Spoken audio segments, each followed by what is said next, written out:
Yeah, hello there. Let's start with news that this morning another Dreamliner 787 flight has been cancelled, this time due to brake problems. It's the third incident in 2 days. Shares in Boeing, the manufacturer, fell overnight in New York after a fuel leak was discovered on a 787 Dreamliner as it prepared for takeoff. 40 gallons of fuel spilled from a Japan Airlines aircraft yesterday after it left the gate at Boston's Logan Airport. No one was hurt.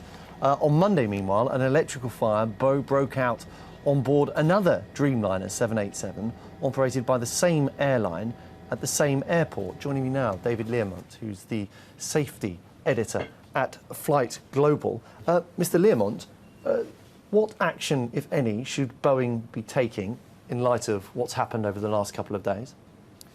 Well, the Federal Aviation Administration in the States, that's the Civil Aviation Authority equivalent there, will be looking at this with great care, because what we had here in the fire event at Boston Logan is a lithium battery fire which produces intense heat. Now, the fire services managed to contain the damage caused by this within a very small area within the aeroplane.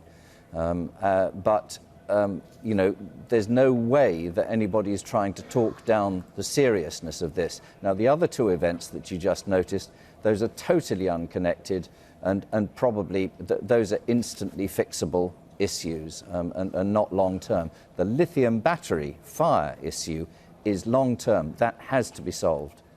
A battery fire, fuel spillage, brake failure. Is the 787 safe? The 787 has been certificated by the Federal Aviation Administration as being a safe aeroplane. As you know, it's fairly newly into service. It's been in service for about a year now. There are about 50 of them out there. It's terribly important that Boeing gets this right, and they know that. I wouldn't have to tell them.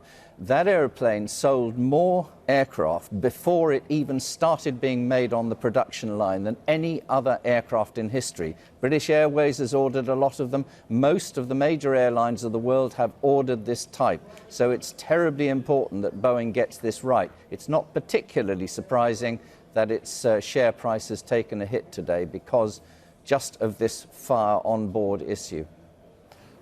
In terms of, I mean, this is an aircraft that came into operation, didn't it, in September 2011. The issues that we've seen in the last couple of days aren't the first problems that have been reported. There were reports last month of problems on a flight to New York involving a United Airlines flight, and also Qatar Airways also reported issues. It grounded a flight because of a faulty generator in that instance. I mean, I suppose I wonder whether there is a significant problem in Boeing's. I mean, if you were working for Boeing, would you be considering a recall? I don't think we're going to see anything like a recall, but what you'll find, actually, if you check around all the different news sources, is that you'll find that everybody who's actually got 787s working at the moment, as soon as anybody reports a problem, they report that they've carried out inspections to ensure that they haven't got the same problem, which is just waiting to happen.